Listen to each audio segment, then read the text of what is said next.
இங்கே நிறைய பேரண்ட்ஸ் இருக்கீங்க. நம்ம இது ஓட்டெடுப்பில் போயிடலாம். அவங்க 30 பேர் தான் ஒரு வகுப்பறையில் மாணவர்களை அகாமடேட் பண்ணணும்னு சட்டம் இருக்குன்னு சொல்கிறாங்க. இல்லைங்க, எங்கள் பிள்ளைங்க படிக்கிற ஸ்கூல்லாம் 30க்கு மேலே கிளாஸ் ரூமில் நிறைய பேர் இருக்காங்க. கை தூக்கும். பிரைமரி கேட்டகிரியில், பிரைமரியில் இவ்வளோ பேரும் போய் சொல்கிறாங்களா மேடம்? சாம்பார் ஆப் எனக்கு. ஓகே, அப்ப அந்த ரேஷியோல இருக்கும்போது டீச்சர் ரேஷியோ எவ்வளவு இருக்காங்கன்னு கேளுங்க சார். இது நம்ம புதுசாக இருக்குது. ரெண்டு டீச்சர் சட்டப்படி இருப்பாங்க. ஒரு கிளாஸ் ரூமில் 30க்கு மேலே ஸ்டூடெண்ட்ஸை அகாமடேட் பண்ணிக்கிட்டு 2 டீச்சர் வச்சுக்கலாமா? கூடாது சார். கூடாது. அப்புறம் இவ்வளோ ஃபீஸ் வாங்குறீங்க? இப்ப நான் என்ன உங்கள்கிட்ட சொல்றது? சார் அதுக்கு நிறைய ரீசன்ஸ் இருக்கு. டிரான்ஸ்போர்ட்டேஷன் இருக்கு. ஸோ டிரான்ஸ்போர்ட்டேஷன் பார்க்கும்போது அங்கே டிரைவர் இருக்கணும், கண்டக்டர் இருக்கணும், அண்ட் அந்த பஸ்ஸுக்குள்ள ஒரு நானி இருக்கணும். கம்பல்சரி ஒரு நானி இருக்கணும். ஒரு நிமிஷம். இப்போ ஒரு பஸ்ஸுக்குள்ள ஒரு டிரைவரு, ஒரு கண்டக்டரு, ஒரு நானி, ஒரு ஃபீமேல் நானி கண்டிப்பா இருக்கணும். 3 பேர் இருக்காங்களா? நான் பார்த்ததில்ல. இல்ல சார், நானி இருக்காங்க. நான் இந்த பக்கமே ஓட்டெடுப்பு போடுறேன். நாங்கள் எங்கள் பஸ்ஸில் கண்டக்டர், டிரைவர், அப்புறம் ஒரு நானி வச்சுருக்கோங்கிறவங்களாம் கை தூக்குங்க.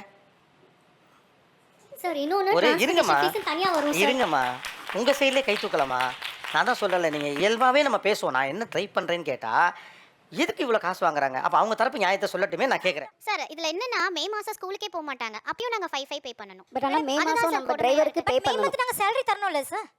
மே மந்த் நாங்க இருக்க டீச்சருக்கு, டிரைவருக்கு, கண்டக்டருக்கு நாங்க salary கொடுக்கணும்ல. மே மந்த் நாங்க salary கொடுக்காம இருக்க போறது இல்லையே. சரி அப்ப எங்களுக்கு ஒரு கன்செஷன் கொடுக்கலாம் இல்லையா? உங்களுக்கு அந்த பெட்ரோல் சார்ஜஸ் கம்மி, GPS, CCTV whatever it is. Even driver வந்து அக்சஸ் பண்ண போறது இல்ல. உங்க டிரைவர் பேட்டா whatever it is எல்லாமே கட்டாரது இல்லையா? எப்படிங்க கன்செஷன் கொடுக்க முடியும்? இப்போ நாங்க கன்செஷன் கொடுத்தோம்னா அவங்க salary குறைச்சு நாங்க கொடுக்க முடியுமா?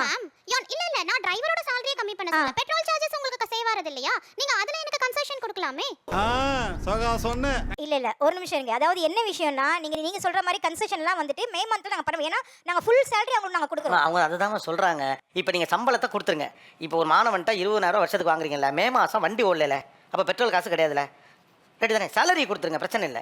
பெட்ரோல் காசெல்லாம் உங்களுக்கு வேஸ்ட் ஆக போகிறது இல்லை, செலவாக போகிறது இல்லை. அப்போ எனக்கு அந்த ஒரு மாதத்துக்கு அதை கம்மி பண்ணி கொடுத்தா, அதை கன்செஷன் பண்ணி கொடுத்தா என்ன? பெட்ரோல் ரேட் இன்க்ரீஸ் ஆயிடுச்சுனா அவங்கள்ட்ட திருப்பி ஜாஸ்தி வாங்க முடியுமா சார்? அதை மையமாக வச்சு தான் உங்கள் ரேட்டே ஃபிக்ஸ் பண்ணுறீங்க இல்லையா? ஆமா. அப்புறம் என்ன?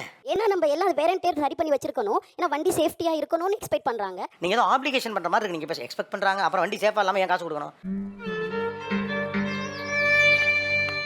சேஃப்டிங்கிறது அவங்க சொன்னது மாதிரி மேண்டேட்டரி. அது நம்ம ப்ரீசியஸான ஒரு ஆப்ளிகேஷன் மாதிரி ஏன் சொல்றீங்க? சார் எஃப்சிலாம் பண்ணனும்ல. அம்மா என்னவா நீங்க வண்டினா இதெல்லாம் பண்ணதாமா வேணும். அப்ப எல்லாத்துக்கான செலவு எல்லாத்துக்கும் சேர்த்து தான் பண்ணுங்க. 11 மாசம் வச்சுக்கோங்க. அப்ப அட்மினிஸ்ட்ரேட்டிவ் இஷ்யூஸ்னு சொல்லிட்டு 11 மாசம் வச்சுக்கோங்க. அப்ப ஒரு மாசம் அவங்க பிள்ளைங்களை வீட்ல தான் சார் வச்சுக்கணும். நம்ம ஒரு மாசம் அப்படிதான் வச்சிருக்கோம். ஒரு மாசம் வீட்ல தான் வச்சிருக்கோம். எனக்கு ஒன்றும் புரியல, ஆச்சரியமா இருக்கு நீங்க பேசலாம். ஒரு மாசம் வீட்ல தான் வச்சிருக்கோம். அவ்வளவுதான், நம்மள முடிச்சு விட்டீங்க போங்க.